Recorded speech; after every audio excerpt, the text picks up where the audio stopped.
Welcome back, guys. This is Zion Mason and Roman Montego here with YBI, where we are going to discuss the opinions and strategies on how to grow your financial selves. We are super excited today, and Roman's going to tell you guys a little bit about what we have for you guys today. All right, guys. So we're going to talk about what exactly currency is. We're going to break that down for you all. We're going to go over the world's leading currencies and where those kind of line up, and then how your language can affect your savings, our speech and how we talk, and how they could change our mindsets on those things. We're going to get right into that right after a few short messages, and we're going to hit it up with y'all. Dope. Welcome back. So let's hop right in. We need to define currency. That's the most important thing, because this episode is what is currency. So the leading definition right now, according to Oxford and dictionary.com, is currency is a system of money in general used in a particular country. So it's just money. Everybody knows what money is, but we really have to define currency if we want to do a better job of explaining money to ourselves and explaining money to other people. So Roman, actually tell us, define money, man. What is that?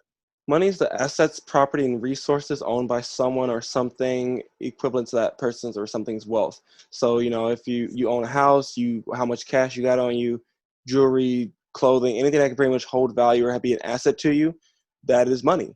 That's what we define as it. Yeah, money, absolutely. So I think that it's important that people understand, here's all my research, that there are so many different forms of currency in the world. And actually the United States, where most of our viewers are actually going to be listening, we're not the leading currency. I mean, we may be a world power, but we are not the leading currency. According to some research that I did that we're actually going to link below, May 19th of 2020, there was a study done that gave us the top 10 currencies in the United States. And I'm going to give them to you guys. Excuse me if I butcher any of these names. The Kuwaiti dinar is actually number one in the world. It is $3.24 for every US dollar. So if you guys are trying to go to Kuwait, it's going to be expensive, mad expensive, about 3 times as expensive as it is for you to be in the United States. The Bahraini dinar is number 2. Oman Rial is number 3. Jordan dinar is number 4. British pound sterling, number 5. Number 6, the Cayman Island dollar. You ever been to the Caymans, my guy? Like where everybody be taking their money? The Cayman Islands. That's number 6. The European euro is number 7. The Swiss franc is number 8. Number 9 is where the United States currently sits. That's the US dollar. And then right behind us is number 10, the Canadian dollar, coming in at 72 cents per dollar. Like I said, this is just information that you guys can absolutely, you can look up, you can research it. It's on the link below. So it's really important that we understand that there is so much more than just the United States and their money, because if you're traveling, especially because I love to travel personally, but now I know that I can't afford to go to Kuwait. So go ahead and tell us a little bit more, man. And we all know that there are different forms of money. We got, as like you just went over, we also got a lot of paper money that's fiat currency. I think this was some little Chinese yen. We have. Hold up, wait, let me see that again, man. See it again? I ain't seen the yen. Okay. Got that going on. Also, as well as your precious metals. A lot of people are now, especially now with the way economy is, people are starting to hold more precious metal, gold, silver, platinum, rhodium, things like that. And we're going to talk that more in a different video about what those are. But like I have here, even like a 1 ounce Canadian coin here. These are things that people are starting to have for assets. And you can take this to any country and it'll pretty much hold its same value. Unlike, the US dollar, you go to Kuwait and it's 3 times more. Silver will be the same because silver is precious metal. That price will stay the same, and no matter what country, it'll just translate there. And that's what's great about that. We're going to talk more of that with you as well, but it's also cryptocurrency. Every country now is adopting more and more cryptocurrency. Russia's thinking about using Ethereum as their main currency, or what the main system of money. And we have Bitcoin, of course, is the major one, and we'll get more details on that in the future about what blockchain is. But we're going to we're going to get into those things later on for you. Precious metals and crypto are a lot heavier and a lot more information that we can't give all to you right now, but we're definitely going to come at you in later videos with it. Yeah, for sure. I mean, I think that it's important that people understand that the value of money fluctuates greatly. There's with all of the different monies that come out, there are always different standards because everybody's economy is being affected by different things. Oil prices drive a huge. It makes our dollar either stronger or weaker. But currency just fluctuates in relation to the country and in relation to the economic status that the country has. Because personally, I thought that Dubai was going to have one of the highest rated currencies, but it's not in the top 10. But I was like, word. Like, so in doing my own research, I was like, oh, I might be able to afford to go to Dubai. Probably not, but And you know, at a some lot of point. that happens because of a lot of these governments use fiat currency, which is just a government issued currency that is not backed by a physical commodity. Like here in the U.S., we used to be backed by, we used to have the gold standard where our dollar was relative to gold. And back in 1971, when Nixon got rid of that, it changed and we could just print money. That's also a lot of companies went down in their overall just wealth and from inflation. They would print trillions of dollars and have like a $10,000 bill and $100,000 bill that would be worth like $1 here. So that's something that we even see now in this country that people are worried about. Even like talks of even getting rid of the $100 bill have been going on to just go up to a $50 bill. So we just lessen that blow. And See, that's why. that's cool. I personally I love looking at money. Like I love money. Like I love like holding it and seeing the different things. I collect. I have a bunch of different coins. I have, you know, JFK half dollars and silver dollars. I got a bunch of $2 bills. The one that I've been looking for that you guys might not know exists, $500 bill. They have a printed $500 bill that is worth $500. It's actually worth more than that because it's so rare. But just as Roman was talking about, there were so many different denominations that were printed back in the day that we had no idea about. Like some of my kids, my students, they didn't know that $2 bills existed. I was like, yeah, like $2 bills were a thing. Like I have a bunch of them. I have sequential $2 bills that my father gave to me. And I'm like, I ain't gonna spend those. Like, how can you can't give away no $2 bill. If you go to McDonald's and give somebody a $2 bill, they're gonna look at you funny. Like, nah, it's still worth $2. But it's just interesting to see the different types of money and the different types of currency, and especially like the different ones from around the world, like you just showed us again, which is really really cool, man. Where did you even get that? You went to China? One of my friends actually brought that back to me from when they did go to China. They were like, "Oh, here, we know you like to collect different types of money," and I was like, "Well, yeah, let me go ahead and get that." And they Got gave you. it to me. So yeah. Got you. So let's just hop into this video real quick because we wanna help you guys understand what currency is, but how you're thinking about money and how you're thinking about currency can really shape how you're saving and how you're actually going to spend money in the future. So this is a video that was done about 7 years ago, but it's still got some very, very pertinent information in it. It's by Keith Chin, and it's called "Could Your Language Affect Your Ability to Save Money?" It's a TED Talk that is brilliant that we want to show you guys just a minute or two up here. So I'm going to go ahead and throw that up on the screen. So many of you know in this room that English is a Germanic language. What you may not have realized is that English is actually an outlier. It is the only Germanic language that requires this.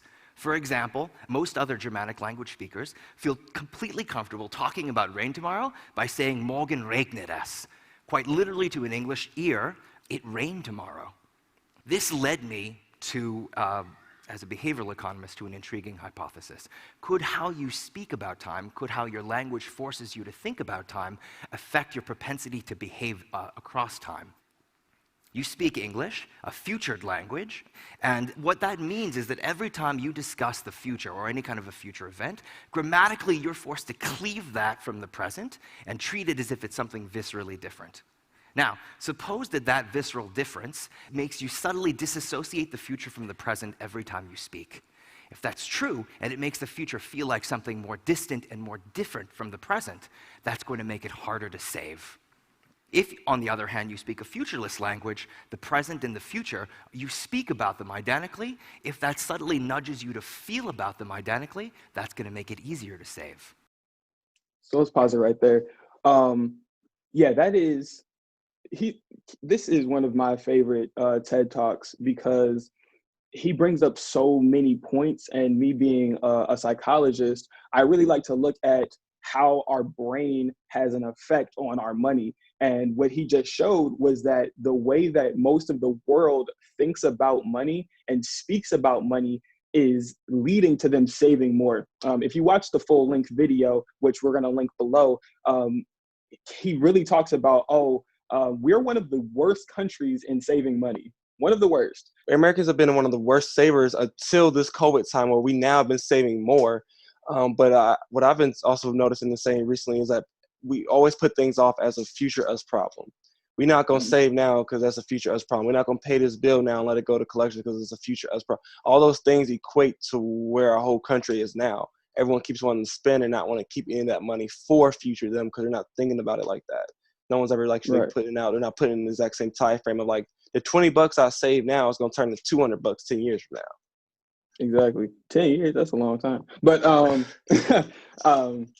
what Keith was talking about in the video was that if you can start thinking about your future as your present, you're going to save more money, in a nutshell. So if I'm saying, you know what, I want to buy this pair of shoes now versus I want to save this money right now. So in my future, like literally, if you're thinking about tomorrow, if you're thinking about a week from now, if you're thinking about how you're saving now, it's really going to affect how you're saving later. So the more that you can do today, like psychologically, it's just a psychological shift of, I don't want to spend this money right now. I don't want to spend this money right now because later it's going to do something more for me, or later I'm going to be able to save, or I'm going to be able to do this. I'll be able to invest in this. So that's what's most important about this video and about understanding currency, but understanding how it can work for you. Do you have anything else that you want everybody to know, the YB investors to know about currency, or do we want to hop right into Sterling statements here? Maybe even just like a future thought. Start even thinking now in your present, how your assets are being held, or how your money's being held right now. Do you have just everything sitting in the bank account? Do you have anything, any type of assets or coins or rare coins that your grandfather or your father or mothers or anybody gave to you that you have sitting in a box? It could be worth something. Not saying you should sell them right now, but look at that as another form of your assets and wealth as well. Yeah, it's definitely the books that we recommended in episode 1, especially about getting your psychological self right and understanding yourself. That those are going to be majorly impactful for understanding how you're going to save and how you can save. Because there's so much that we can do. There's so much we can do with just a minimal amount. Like people that are on minimum wage still have the ability to save. Move back in with your parents if you have to. Move somewhere that's cheaper if you have to. Get a cheaper car note. But all these different things that are going to allow you to save for the long run is what allows countries. We're not just talking about individuals. Like, yes, there are rich people, but there are countries that are not in debt. Like, that is massive. So if you can think of yourself as a country and as an entity like that, as a big picture entity, you'll be able to save more and to do more with the current money that you have coming in. And I think that that's so important. It's a mindset thing. It's even, I think, really good right now about how with the extra unemployment benefits and the things that are there, some people are like making more money now than they were beforehand. And that's a great opportunity for them to start saving a little bit. It helps like lessen that wealth gap that's been there for generations. There's the times now where we can actually maybe start using those things to better ourselves even more. So yeah, especially if you are someone who was making more money now than you were when you're actually working, put that extra money aside. As long as your food and your health and your home is paid for, put some more of that money aside. You have extra now, save it for the future, invest it in yourself, do something with it. Yeah, I mean, we as Americans tend to live beyond our means, like way, way beyond our means. And we're gonna get into this a little bit later, but I was an avid sneakerhead. Like, I still am a sneakerhead. But during COVID, I said, you know what? There are a ton of people that are online right now, and there are people with extra money because they're either getting unemployment, they got the stimulus check. So there was a lot of people with money. So I took about 15, 16 pairs of like pristine Jordans that I owned, and I sold them because I was like, this is a time for me to level up. I took a lot of that profit, I put it right aside. And I said, you know what, I can use this at some point down the line. I don't necessarily need it right now, but this is 15 pairs of shoes that's in my closet that I'm currently not wearing. So it's thinking about living within your means, because within my means doesn't mean that I necessarily need 15 additional pairs of shoes in my closet. Mm-hmm. So that's just but it's all a mentality. It's about how you can see yourself, about how you see your future. Because if you can start thinking about your future now, regardless of your age, because everybody's got a future.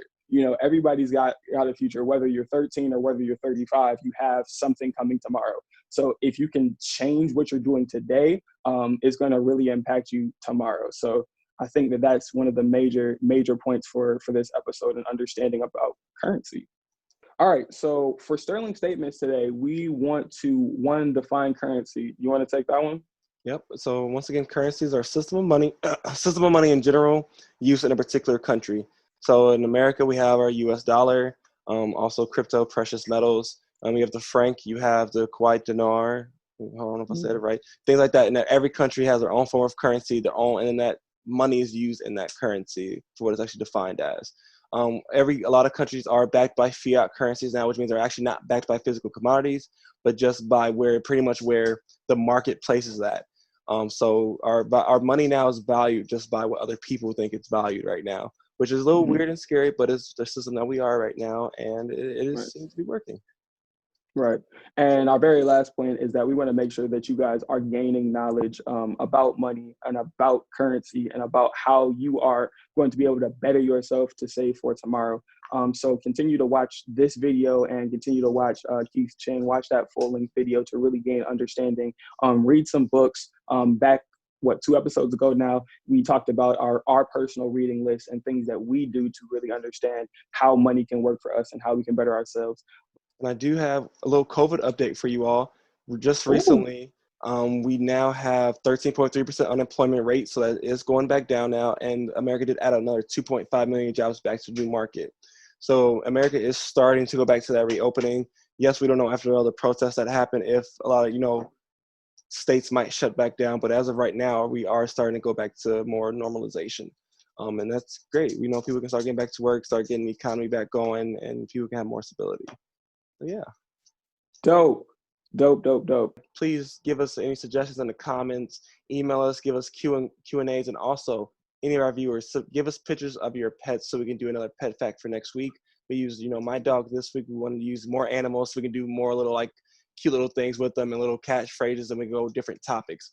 Also, if you do have a iguana or something and you already have a fact to go with it, send us that as well, and we'll do maybe a deeper in-depth story on that for you all. And thank you guys. Absolutely. Again. And in addition to that, we have a giveaway coming next week.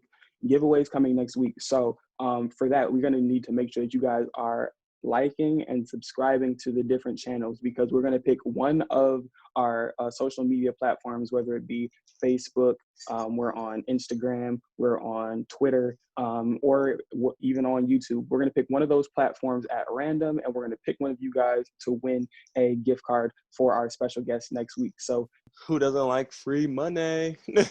Everybody likes free money. All right, so we will be back next week on Tuesday.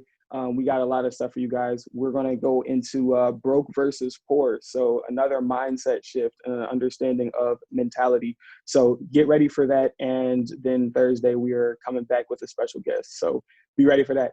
For now, just make sure that you understand that we may be young and we may be broke, but we are always investing. Hey everybody, thank you for listening to Young Broken Investing. We just want to let you know that these are the opinions of the hosts. They're not meant to be the basis of any security purchases or investments.